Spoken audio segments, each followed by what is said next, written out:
Hello दोस्तों, आप सभी का स्वागत है आपका अपने YouTube channel GK by Raman में। आज हम बात करेंगे चंद्रगुप्त द्वितीय की। पिछली वीडियो में हमने बात कर ली थी समुद्रगुप्त तक। उनका शासनकाल चलता है 380 ईस्वी तक। अब इसके बाद में पाटलिपुत्र की राजगद्दी पे बैठेंगे चंद्रगुप्त द्वितीय, जिनका शासन चलेगा। और तो हम बात कर लेते हैं चंद्रगुप्त द्वितीय के बारे में।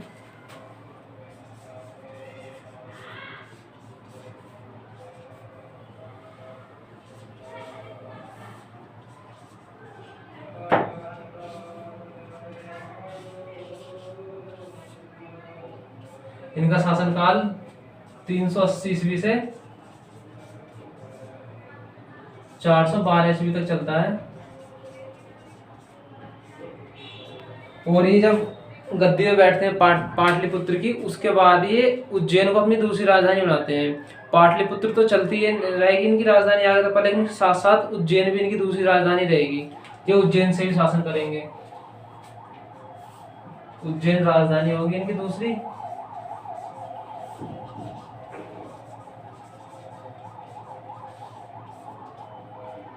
उज्जैन को राजधानी बनाने के बाद ये विक्रमादित्य की उपाधि देते हैं।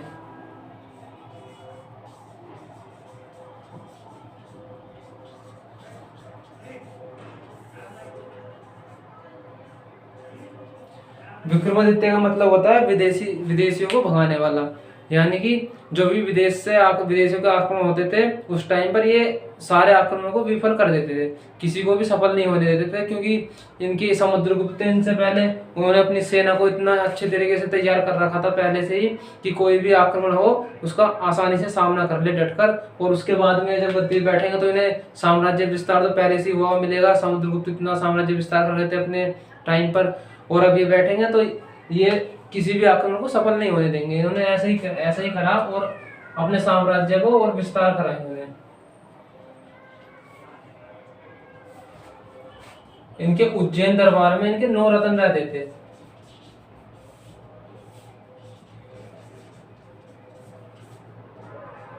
जैसे कि अकबर के टाइम पर भी 9 रत्न हुए हैं, और 9 रत्न विक्रमादित्य के चंद्रगुप्त सेकंड के टाइम पर हुए हैं। क्योंकि बस यही 2 शासक हुए हैं जिनके टाइम पे 9 रत्न हुए हैं। तो हम जान लेते हैं इनके 9 रत्नों के बारे में।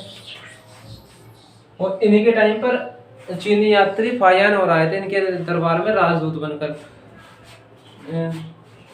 ये 399 ईस्वी में आए थे।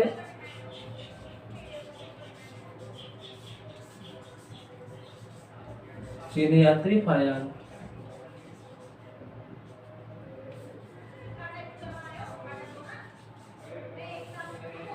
और हम जानेंगे इनके 9 रत्नों के बारे में, जिसमें कि सबसे पहले आते हैं हरिसेन। हरिसेन हालांकि समुद्रगुप्त के टाइम पर भी दरबारी कवि थे और इनके टाइम पर भी दरबारी कवि रहेंगे।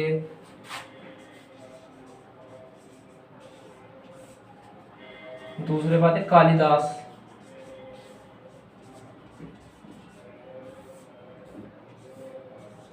कालिदास साहित्यकार थे, साहित्यकार और नाटककार। तीसरे थे धन्वंतरी। धन्वंतरी चिकित्सक थे, ये चिकित्सा विभाग को देखते थे।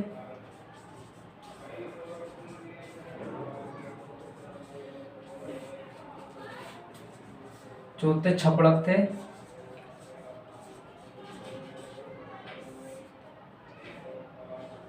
ये ज्योतिष शास्त्र थे।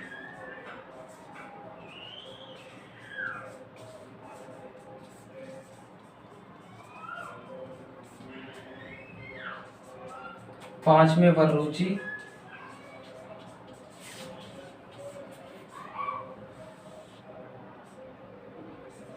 छठे वारामिहिर।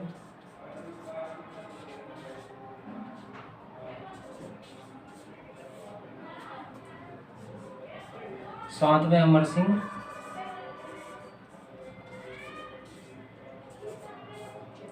आठवें थे शंकु और 9वें थे बेताल भट्ट।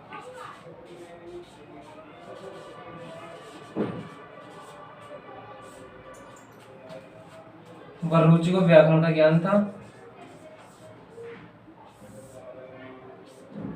अमर सिंह शब्दकोश के बारे में जानते थे।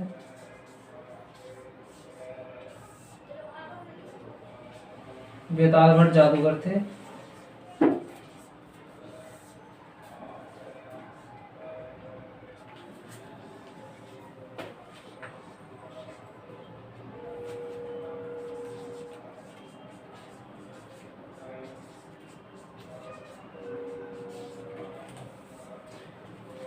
शंकुदेव वास्तुकार।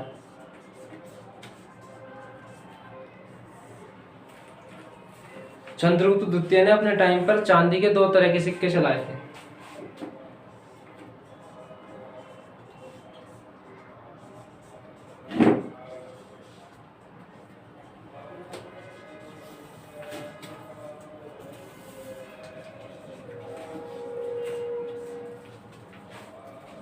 ठीक है, हमने इनकी बात कर ली। अब इनके बाद में जो पाटलिपुत्र की गद्दी पर बैठेंगे और उज्जैन की वहां शासन करेंगे, उनका नाम है कुमारगुप्त। कुमारगुप्त इनके बाद में बैठेंगे 415 ईस्वी में,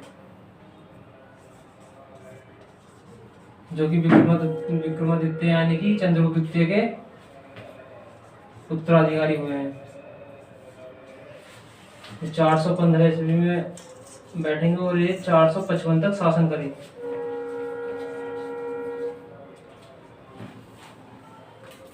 इन्होंने जो सबसे पहला काम करा था,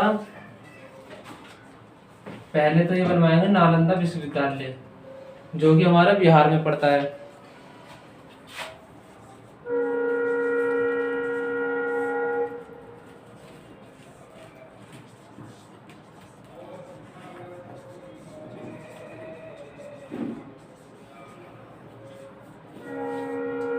नालंदा विश्वविद्यालय में उस टाइम पे बौद्धों को शिक्षा दी जाती थी, यानी बुद्ध धर्म की शिक्षा दी जाती थी।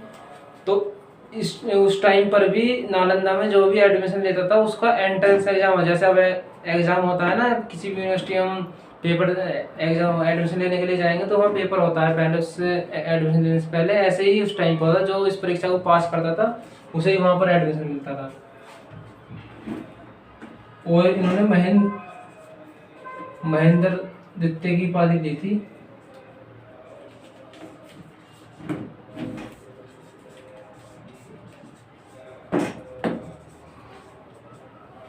अब इनके बाद आएंगे इनके उत्तराधिकारी स्कंदगुप्त।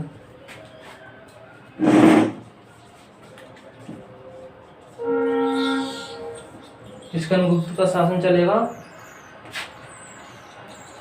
455 से 467 ईस्वी तक।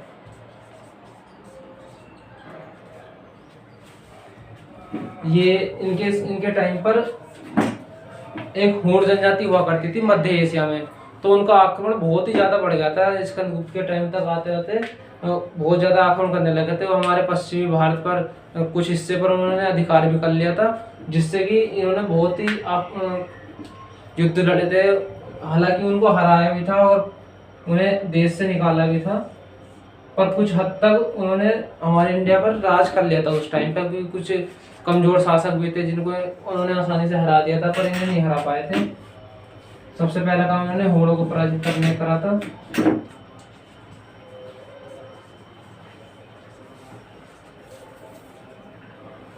और इन्होंने सुदर्शन झील पे बांध बनवाया था। सुदर्शन झील चंद्रगुप्त मौर्य के टाइम पर बनवाई गई थी और इनके टाइम पे उसका पुनर्निर्माण और उस पर बांध बनाया गया था।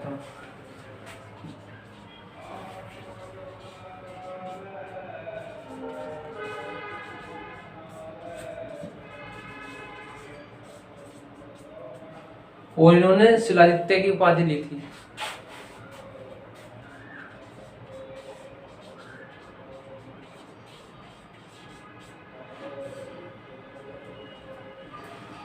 समुद्रगुप्त के बाद में ये 3 शासक हुए थे। तीनों शासक प्रतापी शासक थे अपने अपने टाइम के, जिसमें कि चंद्रगुप्त द्वितीय ने विक्रमादित्य की उपाधि ली है। उनके बाद कुमारगुप्त आए थे। कुमारगुप्त ने महेंद्र द्वितीय की। महेंद्र द्वितीय के बाद आए थे स्कंदगुप्त। स्कंदगुप्त ने शिलादित्य की उपाधि ली है। अब इनके बाद में जो शासक आएंगे वो इतने प्रतापी शासक नहीं हुए, बस वो उन्होंने कुछ टाइम तक इनके बाद शासन चलता है, फिर इनकी समाप्त हो जाता है इनका गुप्त वंश। इसका पतन होने लगता है धीरे धीरे। जितने भी राजा थे, छोटे सामंत थे, इनके दरबार में रहते थे, वो सब अपने आप को स्वतंत्र कर लेते हैं। हम जान लेते हैं इनके बाद के शासकों के बारे में। इसके बाद हुए थे पुरगुप्त। पुरगुप्त का शासन 467 से 477 तक चला था। फिर इनके बाद हुए थे एक बुद्धगुप्त, जिनका 477 से 495 ईस्वी तक शासन चला था। और इन्हीं के टाइम पर एक शासन हुए थे, इन्हीं के बाद एक शासक हुए थे भानुगुप्त नाम के। उनके टाइम की इम्पोर्टेंट बात आती है जिसमें हमें पहली सती होने का उल्लेख मिलता है। जो हमारे भारत में पहली सती हुई थी उनका उल्लेख मिलता है हमें, वो भानुगुप्त के टाइम का यह अभिलेख है जिसमें हमें उल्लेख मिलता है। तो हम बात कर लेते हैं भानुगुप्त की। भानुगुप्त, इनका शासन हमें 505 ईस्वी से 515 ईस्वी तक आता है। इनके टाइम का एक अभिलेख मिला था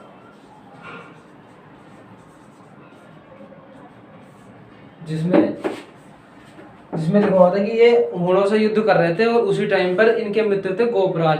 वो युद्ध करते हुए युद्ध भूमि को प्राप्त हो जाते हैं, उनकी वहीं पर मृत्यु हो जाती है और उनकी पत्नी जो होती है इनके बाद सती हो जाती है, वो अग्नि में सती होती हैं।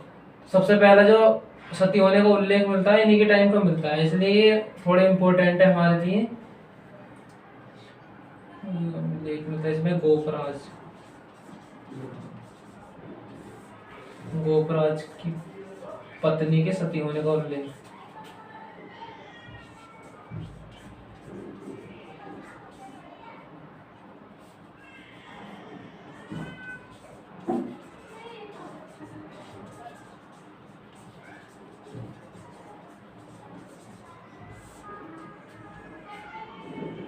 ये पहली सती हुई थी हमारे भारत में। और इनके लास्ट शासक, गुप्त वंश में लास्ट शासक जो हुए थे वो बुद्धगुप्त हुए थे। उनके बारे में इतनी जानकारी नहीं प्राप्त होती है, बस उनका शासन काल है।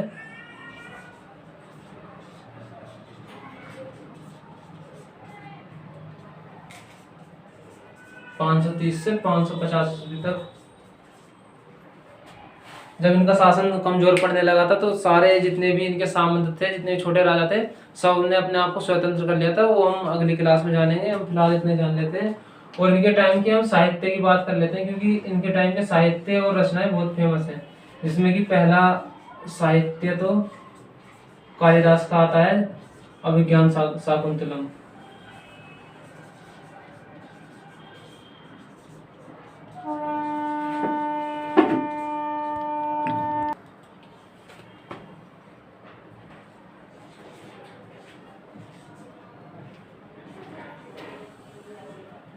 ये कालिदास ने लिखा था। कालिदास गुप्त वंश के टाइम के बहुत ही फेमस कवि हुए थे, नाटककार हुए थे। और एक आता है मृच्छकटिका।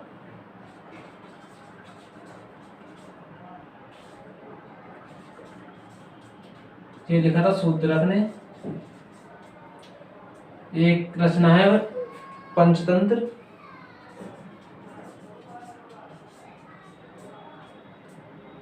जिसके कवि हुए थे विष्णु शर्मा।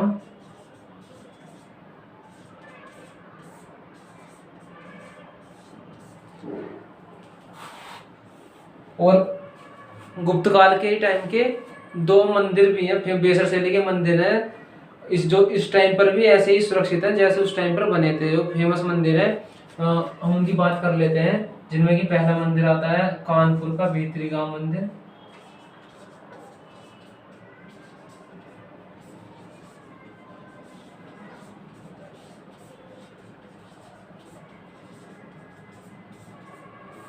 यूपी में है ये, कानपुर में। और दूसरा आता है देवगढ़, झांसी में।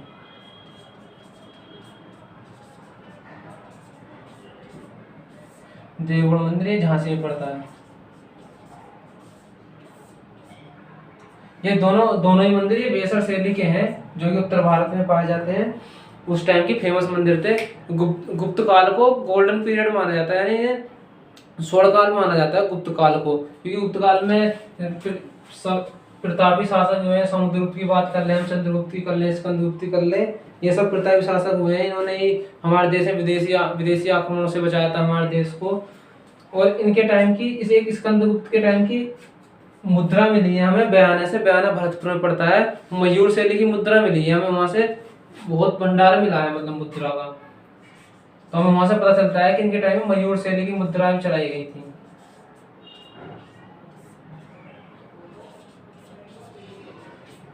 मयूर शैली मुद्रा राजस्थान से और मध्य प्रदेश से मिली है, पूरे भंडारा में ले जाएंगे। तो इससे पता चलता है कि मयूर शैली की मुद्रा भी उन्होंने चलवाई थी।